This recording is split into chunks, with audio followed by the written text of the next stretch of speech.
Let's jump right into this explainer and decode a financial narrative that literally transforms how we understand long-term wealth building. We've all heard the whole work hard for a high salary thing, right? Well, today we are tearing into the math, the mechanics, and the actual story of how a family builds and passes on generational wealth. We're completely flipping that old script on its head. It brings up a really fascinating question, doesn't it? How exactly do the ultra-wealthy fund these lavish lifestyles while legally avoiding capital gains tax? It's a great question, and it leads us directly to a highly structured wealth-building story known as buy, borrow, die.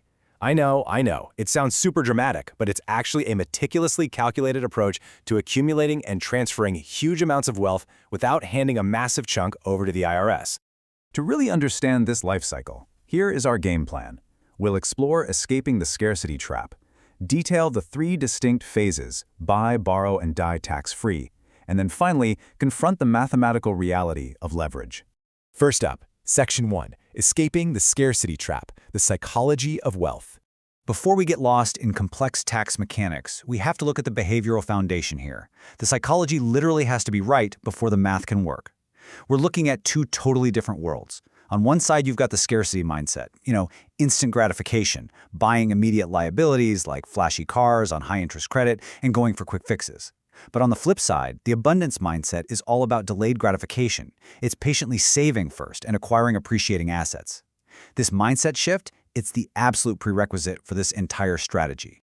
Think of it like the caterpillar effect. Just as a caterpillar endures this whole struggle to become a butterfly, building the necessary capital to pull off advanced financial strategies requires strict, delayed gratification. Experts call it the save first, spend later framework. You aren't just saving a few bucks, you're actually training your brain to think in decades, not minutes. This initial discipline builds the launchpad for the whole shebang.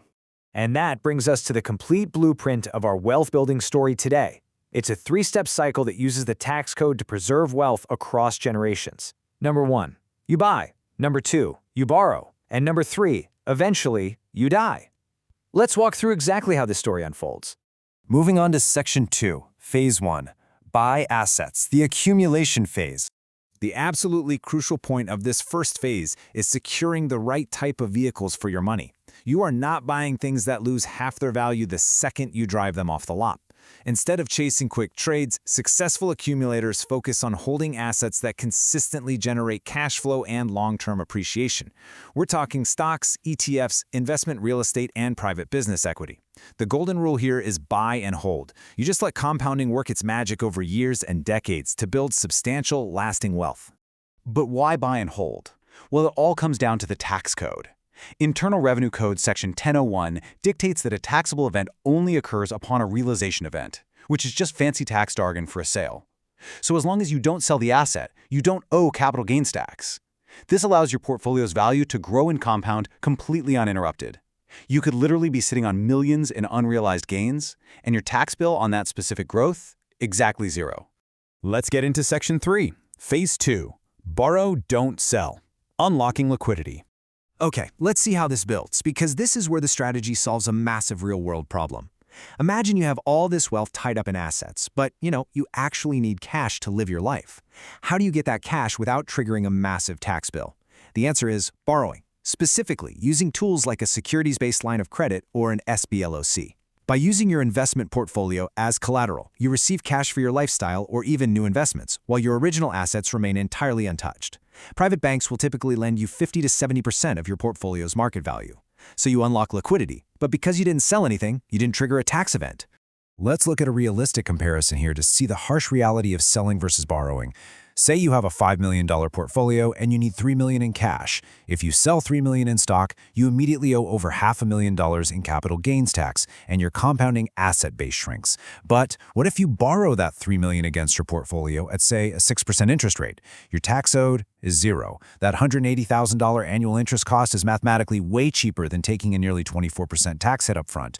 Plus, your full $5 million portfolio just continues growing in the background.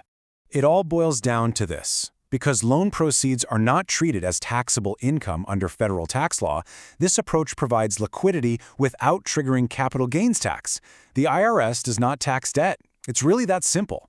That right there is the foundational loophole making the borrowing phase so incredibly powerful for long-term wealth. You get to enjoy the fruits of your success while your assets just keep working for you. All right, Section 4, Phase 3, Die Tax-Free, the ultimate reset. This brings us to the final chapter of our wealth life cycle. Look, it's definitely the least fun to think about, but structurally, it is the most permanent tax-saving step in the entire playbook. Under IRC Section 1014, when the benefactor dies, the inherited assets receive what's called a stepped-up basis to their current fair market value. So, if you originally bought assets with a $1 million basis and they grew to $5 million over your lifetime, at the time of your death, the basis magically resets for your heirs to that full $5 million. And this is where the story completes its arc. Because that inherited basis resets to fair market value, your heirs can immediately sell a portion of the assets to pay off those outstanding portfolio lines of credit. And because of that step-up, they owe absolutely zero capital gains tax on the sale. This effectively wipes out decades of capital gains taxes in one fell swoop. The heirs pay off the lender and pocket the rest of the fortune, completely tax-free. Believe it or not, it gets even better from a tax perspective, creating a double tax benefit. Those outstanding loan balances are actually deducted from the gross value of the estate, which actively reduces the overall estate tax liability. And when you factor in that the estate tax exemption permanently increases to $15 million per individual in 2026 under new tax laws, this strategy protects staggering amounts of generational wealth from the government.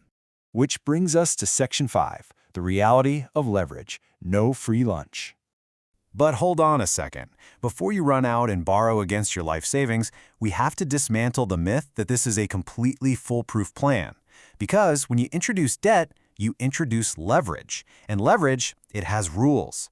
Advanced mathematical paradigms like the no free lunch theorem literally prove that there is no universal risk-free strategy. Outperformance requires exploiting non-uniform market structures. Basically, leverage systematically amplifies your exposure to tail risks and unexpected market crashes. What works perfectly in a stable, rising market can mathematically fail when the market drops. And that brings us to the leverage ratio, the ratio of your asset value to your equity value.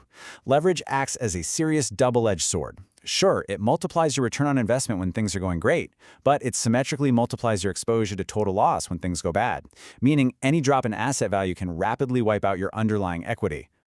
To put that into perspective, if you are aggressively leveraged at a 20-to-1 ratio, a mere 5% drop in the market will completely wipe out your entire equity. Poof, gone. If it drops 6%, you are underwater and pushed into negative debt.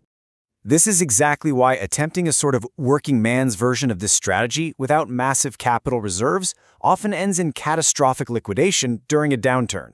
High net worth individuals execute this with a loan-to-value ratio well under 25%, and they get low institutional interest rates so they can withstand severe market volatility. But a retail investor maxing out high LTV margin accounts, or HELOCs, they are highly vulnerable to margin calls and total financial ruin. So our story concludes with a very delicate balance. Wealth starts with that psychological delayed gratification. You then grow those assets without triggering realization events. By using portfolio lines of credit instead of selling, you prevent your wealth from shrinking due to taxes. And ultimately, that stepped-up basis erases lifetime gains for your heirs. But you must always remember that leverage introduces existential mathematical risk. Which leaves us with a critical question to ponder. Is the allure of passing on untaxed wealth worth the existential risk of leverage? Or is the simple discipline of delayed gratification enough for you to reach your goals? Thank you so much for joining me for this explainer. I really hope this deep dive leaves you thinking differently about the true cost and the incredible strategy of long-term wealth building. Keep learning, and I'll catch you next time.